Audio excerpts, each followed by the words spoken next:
ശബരിമലയിലെ ദ്വാരപാലക ശില്പത്തിലെ സ്വർണ്ണപ്പാളിയുടെ തൂക്കം കുറഞ്ഞതിൽ ഗുരുതര പരാമർശങ്ങളുമായി ഹൈക്കോടതിയുടെ ഇടക്കാല ഉത്തരവ്. സ്വർണ്ണപ്പാളിയിലെ തൂക്ക വ്യത്യാസം ഭരണപരമായ വീഴ്ചയെന്ന് കോടതി വ്യക്തമാക്കി. ശബരിമല ക്ഷേത്ര ഭരണത്തിലെ ഗുരുതര വീഴ്ചയുടെ ഭാഗമാണിത്. 2019 സ്വർണ്ണപ്പാളി തിരികെ എത്തിച്ചപ്പോൾ തൂക്കം രേഖപ്പെടുത്താതിരുന്നത് മനഃപൂർവ്വമാകാമെന്നും സ്വർണ്ണപ്പാളിയുമായുള്ള യാത്രയിൽ ദുരൂഹതയുണ്ട് എന്നും കോടതി ഉത്തരവിൽ ചൂണ്ടിക്കാട്ടുന്നു. വിഷയത്തിൽ സ്പോൺസറുടെ ഇടപാടുകൾ പരിശോധിക്കണമെന്നും ഹൈക്കോടതി ഡിവിഷൻ ബെഞ്ചിന്റെ ഉത്തരവിൽ പറയുന്നുണ്ട്. വിഷ്ണു സുരേഷ് വിവരങ്ങൾ നൽകും കൊച്ചിയിൽ നിന്ന്. വിഷ്ണു, അങ്ങേയറ്റം ഗുരുതര പരാമർശങ്ങൾ രേഖാമൂലമുള്ള ഈ ഉത്തരവിൽ, ഈ ഇടക്കാല ഉത്തരവിലുണ്ട്. ദേവസ്വം ബോർഡ് പ്രതിക്കൂട്ടിലാണ്, സ്പോൺസറെ സംശയനിഴലിൽ നിർത്തുന്നുണ്ട് കോടതി. അതുപോലെ ഇതിൽ ഭരണപരമായ വീഴ്ചയുണ്ട്, ഉദ്യോഗസ്ഥ വീഴ്ചയുണ്ട് എന്നതടക്കം വളരെ പ്രധാനപ്പെട്ടതാണ് ഇതിലെ നിരീക്ഷണങ്ങളും പരാമർശങ്ങളും.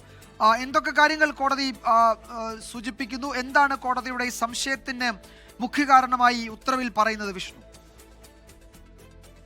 വിജയകുമാർ, സംശയത്തിന്റെ മുഖ്യ കാരണം 2019 ഈ സ്വർണ്ണപ്പാളികൾ ചെന്നൈയിലേക്ക് കൊണ്ടുപോയ സംഭവമാണ്. 2019 സന്നിധാനത്ത് നിന്ന് ഈ സ്വർണ്ണപ്പാളികൾ ചെന്നൈയിലേക്ക് കൊണ്ടുപോകുമ്പോൾ സന്നിധാനത്ത് വെച്ച് എടുത്ത തൂക്കത്തിൽ അത് 42 കിലോ ഉണ്ടായിരുന്നു. അത് പിന്നീട് 1.5 മാസത്തോളം ഈ സ്പോൺസറുടെ കയ്യിൽ, 1.25 മാസത്തോളം സ്പോൺസറുടെ കയ്യിലിരിക്കുന്നു.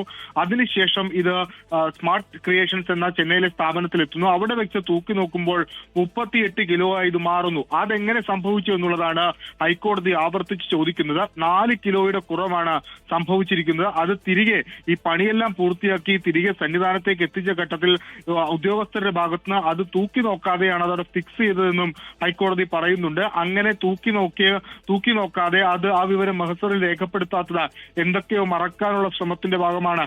ഈ വിവരങ്ങൾ പുറത്തു വരാതിരിക്കാൻ വേണ്ടിയാണ് മനഃപൂർവ്വമായ ഇടപെടൽ നടന്നിരിക്കുന്നത്. അതിൽ ഉദ്യോഗസ്ഥ തലത്തിലും ഭരണതലത്തിലുമൊക്കെ വീഴ്ച സംഭവിച്ചിട്ടുണ്ട് എന്നാണ് കോടതി മുന്നോട്ട് വെക്കുന്ന പ്രധാനപ്പെട്ട ആശങ്കയും സംശയവും ഒക്കെ. ഒപ്പം ഈ സ്പോൺസറുടെ ഇടപാടുമായി ബന്ധപ്പെട്ട് ചില സംശയങ്ങൾ കോടതി പറയുന്നു. അത് 1.25 മാസം ഈ വസ്തു അത് കയ്യിൽ വെച്ചു എന്ന് പറയുന്നത് തന്നെ ഗുരുതരമായ പ്രശ്നമാണ്.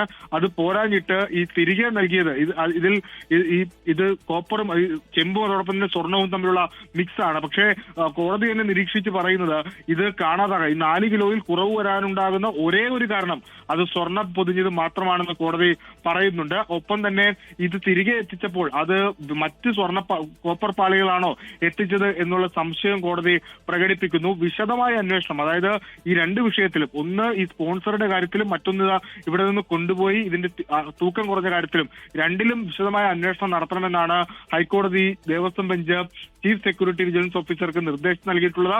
3 ആഴ്ചക്കുള്ളിൽ റിപ്പോർട്ട് സമർപ്പിക്കണം. ദേവസ്വം ബോർഡും അതോടൊപ്പം തന്നെ ഇത് ഇവിടെ നിന്ന് കൊണ്ടുപോയ ഈ ഉണ്ണികൃഷ്ണൻ പോറ്റി എന്ന് പറയുന്ന ആളും നിലവിൽ സംശയത്തിന്റെ നിഴലിൽ തന്നെയാണ്. അതിലൊരു തർക്കവുമില്ല. കൃത്യമായ മറുപടി ഈ അന്വേഷണത്തോട് പൂർണ്ണമായി സഹകരിക്കണമെന്ന നിർദ്ദേശവും ഹൈക്കോടതി ദേവസ്വം ബോർഡ് നൽകിയിട്ടുണ്ട്. വിജയകുമാർ, യെസ്, കോടതി ചോദിക്കുന്ന വളരെ പ്രധാനപ്പെട്ട ചോദ്യങ്ങൾ തന്നെയാണ്. 4 കിലോ എവിടേക്ക് പോയി എന്ന് ചോദിക്കുന്നു. ശബരിമല ക്ഷേത്ര ഭരണത്തിലെ വീഴ്ച എന്ന് തന്നെ കോടതി ഉത്തരവിൽ പറയുന്നുണ്ട്. ദേവസ്വം ബോർഡിനോട് അതിൽ എന്താണ് സംഭവിച്ചത് എന്നത് സംബന്ധിച്ച് വിശദീകരണം തേടുന്നു. ദേവസ്വം ബോർഡ് അവിടെ പ്രതിക്കൂട്ടിൽ തന്നെയാണ്. സ്പോൺസറെ സംശയനിഴലിൽ നിർത്തുന്നുണ്ട് കോടതി. വളരെ പ്രധാനപ്പെട്ട നിരീക്ഷണങ്ങൾ ഈ ഉത്തരവിൻ്റെ ഭാഗമാക്കുകയും ചെയ്തിട്ടുണ്ട് ഹൈക്കോടതി. ഇടക്കാല ഉത്തരവിൻ്റെ ഭാഗമാക്കിയിട്ടുണ്ട്. അതിൽ ഉന്നയിക്കുന്ന പ്രധാനപ്പെട്ട പ്രശ്നങ്ങളിൽ ദേവസ്വം ബോർഡ് ഇനി കോടതിയിൽ മറുപടി പറയേണ്ടിയും വരും. വിഷ്ണു സുരേഷാണ് വിവരങ്ങൾ നൽകിയത് കൊച്ചിയിൽ നിന്ന്. ലോകത്തെവിടെയായാലും ഏത് സമയത്തും 24 വാർത്തകളും ഓഗ്മെന്റഡ് റിയാലിറ്റി പാക്കേജുകളും എക്സ്പ്ലെയിനറുകളും വിശദമായി കാണാൻ ഞങ്ങളുടെ യൂട്യൂബ് ചാനൽ നിങ്ങൾക്ക് സബ്സ്ക്രൈബ് ചെയ്യാം.